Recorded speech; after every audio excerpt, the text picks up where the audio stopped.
At the end of the night, what the candidates really care about is how they came across to the voters. Pollster Frank Luntz has assembled a powerful focus group for us, zeroing in on the highs and the lows from tonight's big debate. And Frank Luntz is here. He's the CEO of Luntz Global. Frank, what'd they say? Megan, we're about to make some news tonight. I want you to watch how they voted. When you walked in here, how many of you had a positive opinion of Donald Trump? Raise your hand. Overall. How many of you have a positive opinion of him now? Who was negative towards Trump when you walked in here? Who's negative now? What happened? You were a Trump supporter when you walked in. Yes, Frank. You know, it happened. I liked him when I came in here because he wasn't a politician. But right now, he skirted around questions better than a lifelong politician ever had. Anthony, what was your reaction to Trump? I was really expecting him to do a lot better, but he just crashed and burned. He was mean, he was angry, he had no specifics, he was bombastic. Eli, you walked in, you're a Trump supporter. What happened? You know, he just let me down. I just expected him to rise to the occasion and look presidential. He didn't. Now, Megan, I want you to see the dials because this was the most significant clip of the entire session. It opened the debate. You just talked about it. When they asked all the candidates to make a commitment to support the Republican candidate, Trump wouldn't do it. Watch what happens with our meters. You're not going to make the pledge tonight. I will not make the pledge at this time. Okay. All right. Let's go.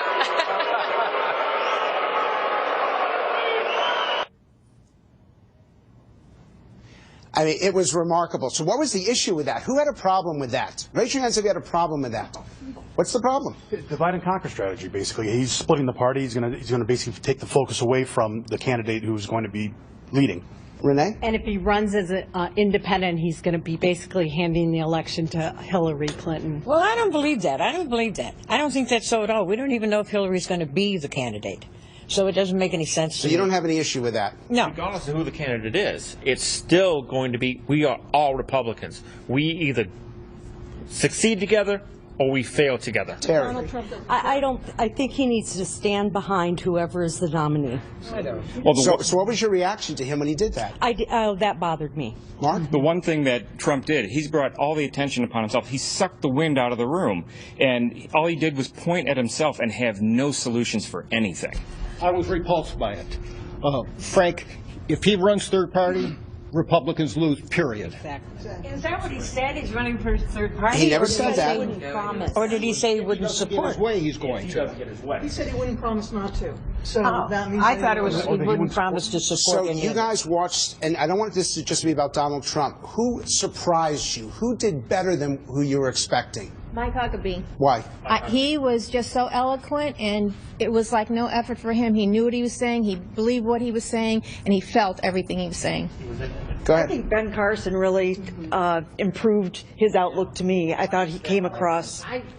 In the back. I was really happy to see Ben Carson speak up, and he thought about everything, but you need to think he's a... So he has to think about everything methodically. Jeffrey, who surprised you? Really, Carson. Carson? Because? Carson.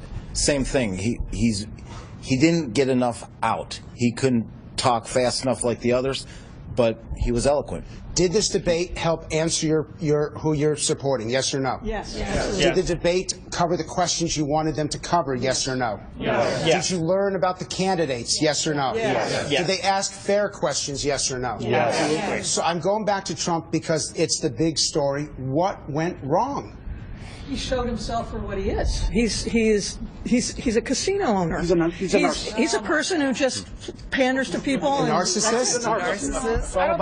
Hold on. Megan, when we come back, we're going to show you the #1 soundbite of the entire 2 hours. This one almost broke the dials. It had such a positive reaction. Frank, thank you. So fascinating. As conservatives, as Republicans, we keep winning elections. We got a Republican House, we got a Republican Senate, and we don't have leaders who honor their commitments. I will always tell the truth and do what I said I would do. Well, some of our political pros have now weighed in on what they thought the key moments were tonight, but voters often have a different take. Joining us once again for the American People's Perspective, pollster Frank Luntz and our focus group. Frank? And we've got some more news here from Cleveland, Ohio. Okay. Who was the surprise of the night for you? Mike Huckabee. Why?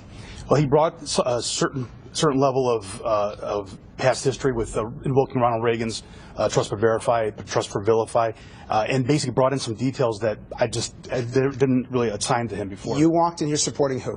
Marco Rubio, and I still do, but Huckabee surprised me because I think he was very articulate, very relatable, and he made a lot of very good points. I want a show of hands here. Who thought that Huckabee exceeded your expectations this evening? And I got to do this. Who thought Trump disappointed you this evening? We've got a clip from Mike Huckabee that was the #1 dial clip of the entire 2 hours. As the lines go up, this almost reached 100. It never happens in the dial research that we do. Let's take a look. Ronald Reagan said trust but verify. President Obama is trust but vilify. He trusts our enemies and vilifies everyone who disagrees with him. And the reason we disagree with him has nothing to do with party. It has to do with the incredibly dangerous place that this world is going to be as a result of a deal in which we got nothing. We didn't even get 4 hostages out. We got nothing. And that's one of the reasons we talk about economic policy, social policy. Our group was focused as much on foreign policy. What was so powerful about that clip?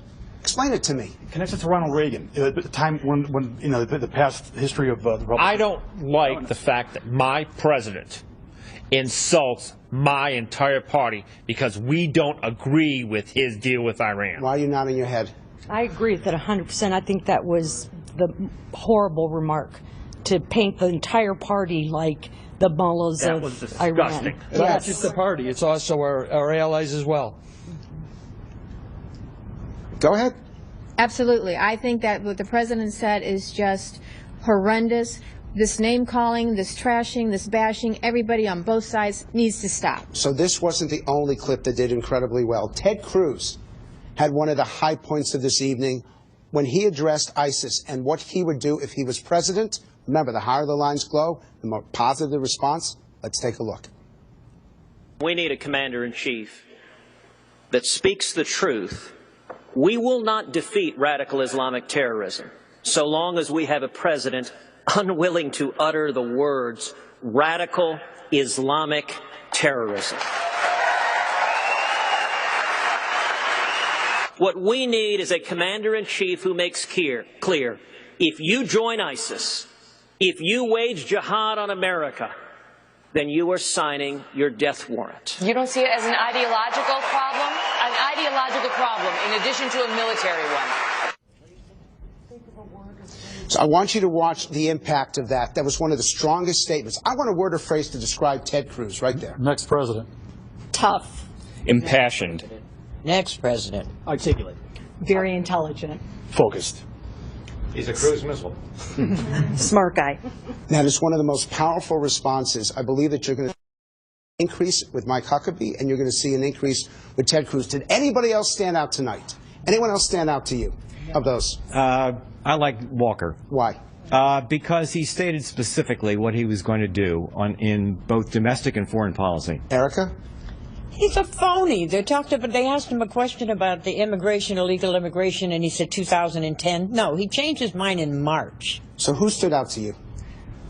Cruz. Ted Cruz. Go ahead. Marco Rubio made a huge headway, in just talking to the various people here. He's very articulate, he's very impassioned, and some of the ladies like him too. You're speaking for the ladies. When I came in here, I was supporting Walker, but after seeing his performance, I thought was weak. And Who switched your votes here? Who switched your votes? Raise your hands. Who'd you go to? Huckabee. Who'd you go to? Who'd you go to? Huckabee. Cruz. Cruz. Cruz. Cruz. Cruz. Cruz. Huckabee. Bad news for Donald Trump. Great news for Ted Cruz and Mike Huckabee. Back to you. Wow. Frank, always so interesting. Thank you.